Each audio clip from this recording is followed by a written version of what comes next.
Povesť o zázračnom prameni.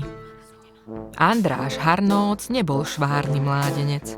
Dievky sa za ním veľmi neobracali, hoci bol mladý, statný a robotný. Aj keď mal peknú postavu a svaly vypracované od každodennej driny, nejaká ho nechcela.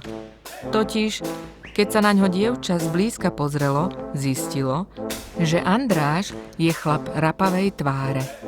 Jazvy a fľaky vzbudzovali v ženách takú hrôzu, že bočili od neho. Mater mu od malička na líca liečivé bylinky prikladala, čaje varila a nebolo rastliny, čo by na ňom nevyskúšala. Ba s chlapcom i za starou babizňou zašla, za tou, čo v lese bývala a čarodejné prášky miešala. Ani jej zaklínadlá nepomohli. Ježi baba vyriekla: Nie je tebe pomoci, iba zázrak ti pomôže. Nuž matka to vzdala a vyslovila ortiel: Ty sa, milý môj Andráško, asi neoženíš, ale čo už? Žena by ti len na príťaž bola, žity len sám. A tak sa i stalo. Andráš dospel, založil si vlastné hospodárstvo a dobre sa mu darilo. Dobytok sa pásol na jeho rozsiahlých pasienkoch, polia ho bohatstvom obdarovávali, nedostatku nemal. No chalupa zývala prázdnotou. Žiadny detský džavot sa neozýval z priedomia. Andrášovi otupno bolo, tak sa predsa len vydal na vohľady. Vyobliekal sa on do tých najlepších šiat, za pánsky klobúk, kohútie pero si zastrkol, hýbaj ho dolu dedinou. Zastal pri dome, kde bývala Mária. Dievča to bolo prenáramné, krásne ako obrázok, tenké ani prútik. Poďže k nám, vítali ho Máriini rodičia. No keď za stôl zasadol a Mária do izby vošla, pri pohľade na jeho rapavú tvár zdúpnela a s plačom utekala preč. Nechcem ja ho, nechcem, vedie sťa príšera. A tak Máriini rodičia pokrčili smutne plecami a Andráš sa vydal ďalej. Prišiel ku domu Margity, čo mala oči modré ako dve studienky a líca maľované. Švárna Margita na priedomí vyšívala. Hej, Margita, a či sa za mňa nevydáš? Zvolal na ňu Andráš. Margita zhýkla a pyšne odvrkne. Po mňa si princ príde, nie takáto oblúda, pre neho ja túto perinu vyšívam. Nevzdal sa Andráš a vykračuje ďalej dedinou. Stretol rozkošnú dievčinu vlasov havraních, Kamilu. Tá sa niesla sťa jak pávica a len čo Andráša zazrela, hneď od neho preč na druhú stranu prešla. A či so mnou na tancovačku nezájdeš, Kamila? Volal za ňou Andráš. To radšej starou dievkou zostanem, ako by som sa na tvoju tvár pozerať mala. I ušla kade ľahšie, iba jej tak parádne sukne viali. A nakoniec stretol Ilonu. Dievča z veľmi chudobnej rodiny.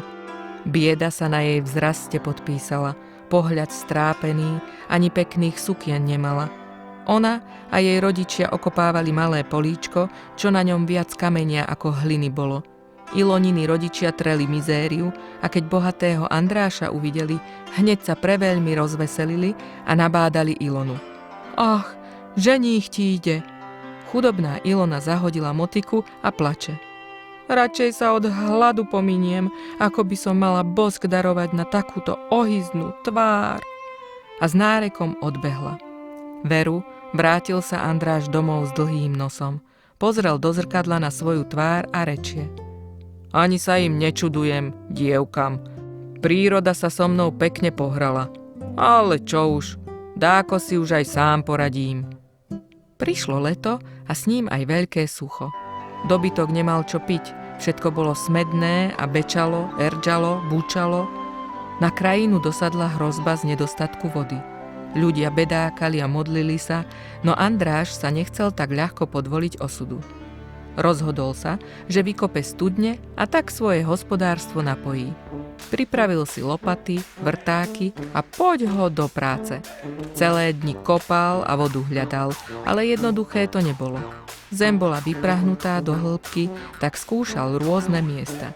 Až jedného dňa kopal pod čiernou skalou, ktorá vyzerala, ako by ju kedysi dávno sám diabol vyplul zo zeme. Odrazu len spod jeho rýľa vyrazil zo zeme prameň. Cícerok vody sa chytro premenil na potôčik a tu len riava spenenej vody plní jamu. Smedný Andráš radostne nabral vodu medzi prsty a pije. Ale čo to? Voda to nie je čistá, ale akási slaná a trpká a trochu páchne. Sťa by to ani voda nebola, ale nejaká medicína od doktora. Čo je to za čudný prameň? Je slaný. Či som sa to k samotnému moru prekopal? S tým veru dobytok nenapojím, pomyslel si Andráš sklamane. No aj tak zobral z tej vody domov za 2 súdky, aby ju podrobne preskúmal. Cestou domov bolo veľmi sparno, nuž si Andráš vodou rapavú tvár omýval, aby sa schladil. Na druhý deň ráno sa Andráš pozrel, ako vždy do zrkadla. Ale čo nevidí? Chrasty, čo mu doteraz zohavovali tvár, mu z líc vysušené samé odpadávajú. I umyl sa vodou znova a skúšal to každý deň. Zašiel s vozom ku podivnému prameňu a načerpal novej vody za 3 sudy. Každým dňom sa jeho tvár menila. Chorobou sužovaná pokožka na tvári sa zázračne zotavovala pod účinkom slanej vody. Prameň! Prameň! Tá zlá nemoc, čo Andráša dlhé roky kvárila, bola za niekoľko týždňov z tváre preč. Tu pred zrkadlom stál švárny mládenec jasnej tváre, čo by sťa princovi z oka vypadol. Znovu sa vyobliekal Andráš do pánskych šiat a pyšné kohutie pero si do klobúka zastrčil. Vykročil smelo dolu dedinou a po prvý raz v živote sa nemusel hanbiť ani skrývať. Keď ho ľudia uvideli, kričali od vzrušenia. Zázrak sa stal! Zázrak! Obluda sa na princa premenila! Keď sa Mária, Margita, Kamila a Ilona dopočuli o neslýchanej premene, zvedavé sa bežali na Andráša podívať. A keď ho uvideli, švárneho a mladého ako lusk, šuhaja krásnej tváre, všetky sa doňho na mieste zamilovali. Nadbiehali mu. Mňa si vyber, Andráš, mňa!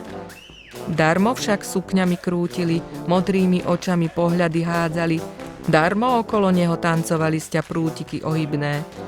Andráš si žiadnu z nich nevybral, lebo už o nich vedel, že sú falošné, a tak zostali na ocot.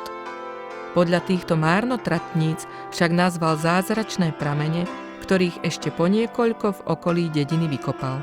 Voda v nich je liečivá dodnes a ľudia z celého sveta k ním sa zbiehajú, aby sa tou slanou vodou liečili. A to miesto sa volá Číž.